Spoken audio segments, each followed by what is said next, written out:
ఈరోజు ముగ్గురు ప్రముఖ వ్యక్తుల గురించి మీతో కొన్ని విషయాలు షేర్ చేసుకుందాం అనుకుంటున్నాను. దానిలో మొదటి ప్రముఖ వ్యక్తి ఈ రాష్ట్ర ముఖ్యమంత్రి నారా చంద్రబాబు నాయుడు గారు. సుదీర్ఘ రాజకీయ జీవితం కలిగినటువంటి వ్యక్తి.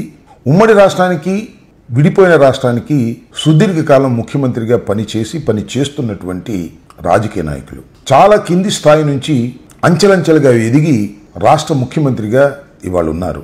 రాష్ట్ర ముఖ్యమంత్రిగా ఉండటమే కాకుండా దేశ రాజకీయాల్లో కూడా చాలా సందర్భాల్లో కీలక పాత్ర వహించినటువంటి వ్యక్తి నారా చంద్రబాబు నాయుడు గారు. ఆయన వ్యూహాల్లో దిట్ట. అధికారం కోసం ఎంత దూరమైనా వెళ్ళగలడు. అందితే జుట్టు పట్టుకోగలడు, అందకపోతే కాళ్ళు కూడా పట్టుకోగలడు. వ్యూహాల్లో బాబు గారిని మించిన రాజకీయవేత్త బహుశా భారతదేశంలో ఎవరు లేరే అని చెప్పుకుంటారు. అలాంటి వ్యక్తి నారా చంద్రబాబు నాయుడు గారు. ఆయన మొత్తం జీవితాన్ని ఒకటి పరిశీలిస్తే ఒక చిత్రమైనటువంటి విషయం మనం గమనిస్తాం. అదేంటంటే, నందమూరి తారక రామారావు గారు కాంగ్రెస్ పార్టీకి వ్యతిరేకంగా, ఇందిరాగాంధీకి వ్యతిరేకంగా చాలా కసిగా ఆంధ్ర రాష్ట్రంలో 1983లో తెలుగుదేశం పార్టీని స్థాపించారు. అప్పుడు నారా చంద్రబాబు నాయుడు గారు తెలుగుదేశం పార్టీలో లేరు, లేకపోయారు. ఎన్టీ రామారావు గారు ఏ పార్టీ మీద వ్యతిరేకంగా పార్టీని స్థాపించారో ఆ పార్టీలో, కాంగ్రెస్ పార్టీలో చాలా క్రియాశీలకంగా ఆ రోజున నారా చంద్రబాబు నాయుడు గారు ఉన్నారు అని ఒక మాట కూడా అన్నాడు. అప్పుడు ఇందిరాగాంధీ ఆదేశిస్తే మా మామమ్మ గారి మీదైనా పోటీ చేస్తాను అని చెప్పాడు. అంటే లాయల్టీ ఆఫ్ కాంగ్రెస్ పార్టీని ప్రదర్శించే ప్రయత్నం చేశాడు. అలాంటి నారా చంద్రబాబు నాయుడు గారు ఎప్పుడైతే తెలుగుదేశం అధికారంలోకి వచ్చి సెటిల్ అయిందో, కాంగ్రెస్ నుంచి తెలుగుదేశంలోకి వచ్చారు, పార్టీ మారారు. సరే, పార్టీ మారటం అనేది భారత రాజకీయాల్లోనూ దేశ రాజకీయాల్లోనూ పెద్ద చిత్రమైన విషయం ఏం కాదు. అది తప్పుగా కూడా ఎవరూ భావించడం లేదు. పార్టీ మారటం కాదు, పార్టీ మారి తెలుగుదేశాన్ని మొత్తాన్ని ఆక్రమించేసుకున్నారు. ఇవాళ ఎన్టీ రామారావు గారితో కలిసి పార్టీ స్థాపించినప్పుడు ఉన్నవాళ్ళు చాలామంది స్వర్గస్థులయ్యారు. ఉన్నవారిని రాజకీయంగా స్వర్గస్థులు చేశాడు చంద్రబాబు నాయుడు గారు. ఇప్పుడు తెలుగుదేశం అంటే చంద్రబాబు నాయుడు గారు, చంద్రబాబు నాయుడు గారు అంటే తెలుగుదేశం. రాబోయే కాలంలో తెలుగుదేశం అంటే నారా లోకేష్ అంటే తెలుగుదేశం అని చేయడానికి కూడా ఆయన తాపత్రయపడుతున్నాడు. అది వేరే అంశం. ఇది క్లుప్తంగా నారా చంద్రబాబు నాయుడు గారి గురించి చెప్పదలుచుకుంది. ఇక రెండో వ్యక్తి పక్క రాష్ట్రంలో ఉన్న తెలంగాణ ముఖ్యమంత్రి రేవంత్ రెడ్డి గారు. ఈయన కూడా చాలా చిత్రం. ఆయన తెలుగుదేశంలో ఉన్నారు. చంద్రబాబు నాయుడు గారు పర్మిషన్ తీసుకుని తెలుగుదేశం నుంచి కాంగ్రెస్లోకి వెళ్ళి ఆ కాంగ్రెస్ మొత్తాన్ని ఆక్రమించుకున్నారు. ఆయన కూడా వ్యూహాల్లో దిట్ట. అడ్డదారుల్లో గురువును మించిన శిష్యుడు.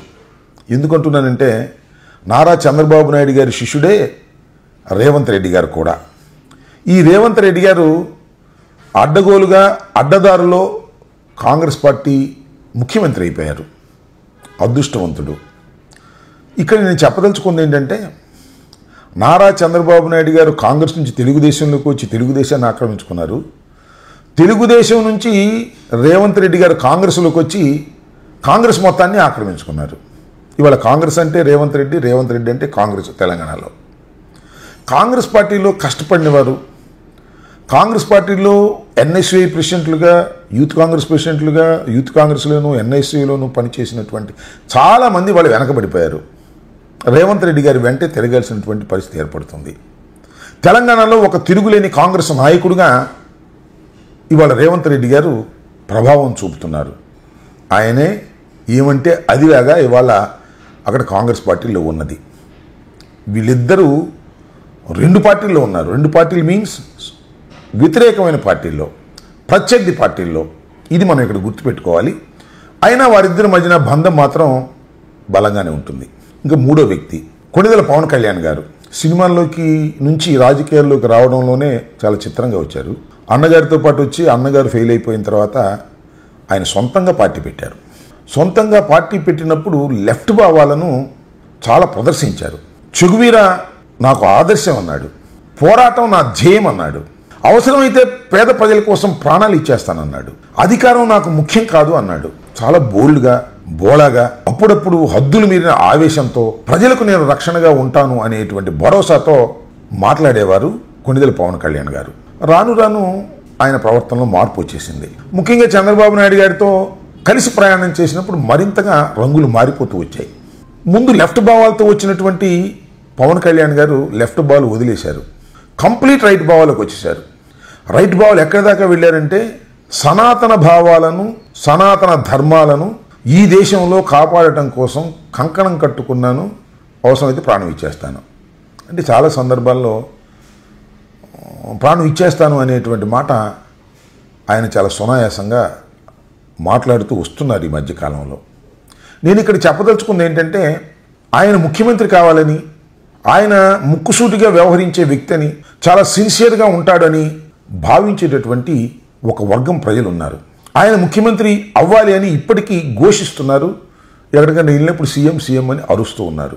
ముఖ్యంగా మా కులస్తులు అనుకోండి, అది వేరే అంశం. ఎందుకంటే ఎన్టీ రామారావు గారు, అదేవిధంగా రాజశేఖర రెడ్డి గారు ఇట్లాంటి వారు రెడ్డి సామాజిక వర్గం నుంచి, కమ్మ సామాజిక వర్గం నుంచి ముఖ్యమంత్రులు అయ్యారు. కానీ కాపు సామాజిక వర్గం నుంచి ఎవరు ముఖ్యమంత్రులు కాలేదు. కాబట్టి చిరంజీవి గారు అవుతారు అనుకుంటే ఫెయిల్ అయ్యాం. కాబట్టి పవన్ కళ్యాణ్ గారన్నా అవుతారు అనేటువంటి భావనతో కాపు సామాజిక వర్గం నడుస్తూ ఉన్నది. అది వేరే అంశం.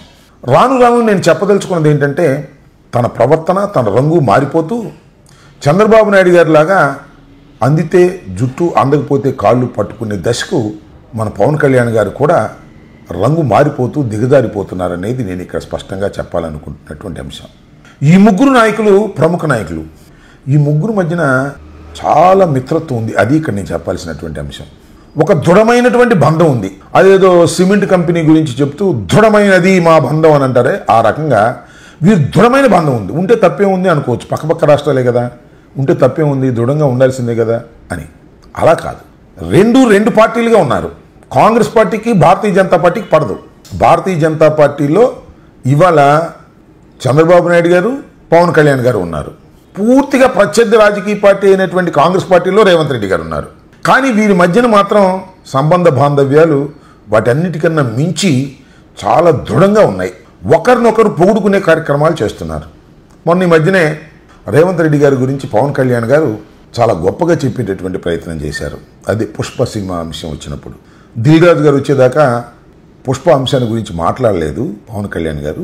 ఎప్పుడైతే దిల్ రాజు గారు వచ్చి రేవంత్ రెడ్డి గారి దగ్గర నుంచి ఒక సందేశాన్ని తీసుకొచ్చారో, ఆ సందేశం వచ్చిన తర్వాత రేవంత్ రెడ్డి గారి గురించి గొప్పగాను, పుష్ప తప్పు చేశాడనే భావంతోనూ మాట్లాడి తన నిజస్వరూపాన్ని బయట పెట్టుకున్నాడు.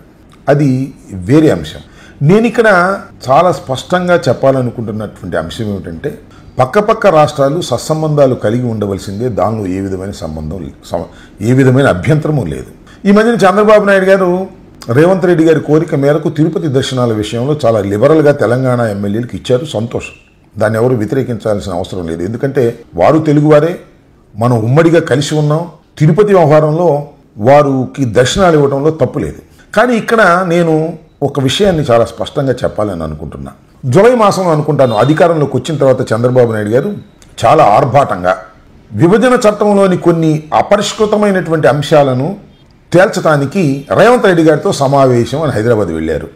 రెవెన్యూ మంత్రి గారు, అదేవిధంగా టూరిజం మంత్రి గారు దుర్గేష్ గారు, ఇంకా కొంతమంది మన మంత్రులు, అదేవిధంగా రేవంత్ రెడ్డి గారు, బట్టి విక్రమార్క గారు, మరి కొంతమంది మంత్రులు అందరూ వెళ్ళి సమావేశం అయ్యారు. అపరిష్కృతంగా ఉన్నటువంటి సమస్యలన్నీ పరిష్కరిస్తామన్నారు. అప్పుడేమో మరి నాకు తెలిసి మీడియాలో కూడా వచ్చినాయి, తిరుపతిలో వాటా కావాలన్నారు, కోస్టల్ ఆంధ్రాలో కోస్టులు మాకు వాటా కావాలన్నారు, ఇంకా చాలా చాలా వాటాలు కావాలని రేవంత్ రెడ్డి గారి ప్రభుత్వం అడిగినట్టుగా మీడియాలో లీకులు వచ్చాయి. సమావేశం చాలా ఘనంగా జరిగింది. చాలా అద్భుతంగా మీడియా పీపుల్ అందరూ కూడా అద్భుతంగా చూపించారు.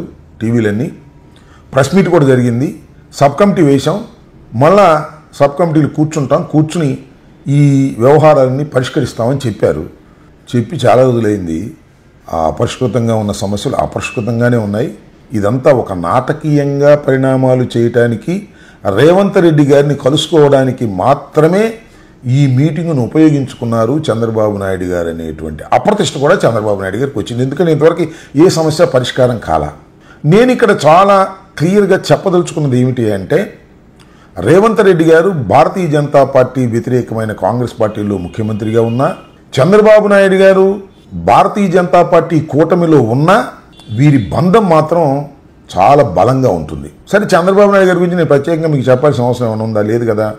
ఆయన కాంగ్రెస్తో ఉంటాడు, బీజేపీతో ఉంటాడు, కమ్యూనిస్టులతో ఉంటాడు. ఎవరితో అయినా సమయానుకూలంగా మార్పు చెందగలిగినటువంటి వ్యక్తి. అది ఆయన దగ్గర ఉన్న గొప్పతనం. సరే పవన్ కళ్యాణ్ గారు అలా కాదని అనుకుంటారు. పవన్ కళ్యాణ్ గారు కూడా అలాగే అయిపోయారనే విషయాన్ని నేను ఇక్కడ చెప్పదలుచుకున్నాను. ఈ ముగ్గురు భావాజాలాలు వేరువేరైనా, ముగ్గురు ప్రత్యర్థి పార్టీల్లో ఉన్న ఒకరికొకరు, వీరి బంధం మాత్రం చాలా దృఢమైనటువంటి బంధం. ఏమిటి బంధం, ఎందుకు ఈ బంధం అనేది ఇక్కడ మనం అందరూ ఆలోచించుకోవాలి. సాగినంతకాలాలు ఈ బంధాలన్నీ సాగుతూ ఉంటాయి. అధికారంలో ఉన్నప్పుడు మీడియా బ్రహ్మాండంగా సపోర్ట్ చేస్తుంది. అదేవిధంగా రేవంత్ రెడ్డి గారు చాలా గొప్పవాడని పవన్ కళ్యాణ్ గారు పొగుడతాడు, పవన్ కళ్యాణ్ గారు గొప్పవాడని రేపు రేవంత్ రెడ్డి గారు పొగుడతారు.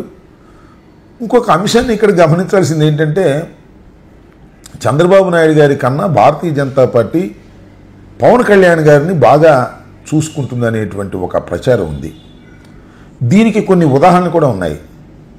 మొన్న చంద్రబాబు నాయుడు గారి ప్రమాణ స్వీకారం సందర్భంగా మోడీ గారు వచ్చినప్పుడు ఆ సందర్భంలో పవన్ కళ్యాణ్ గారిని, చిరంజీవి గారిని రెండు చేతులు పైకెత్తి ఒక ఫోటో ఇచ్చి ఒక సందేశాన్ని కూడా పంపించారు. మాకు చంద్రబాబు నాయుడు పెద్ద ముఖ్యం కాదు, చంద్రబాబు నాయుడు ఎప్పుడైనా మారిపోతుంటాడు, కానీ మాకు పవన్ కళ్యాణ్ గారు చాలా ముఖ్యుడు అనేటువంటి సందేశాన్ని కూడా పంపించారు.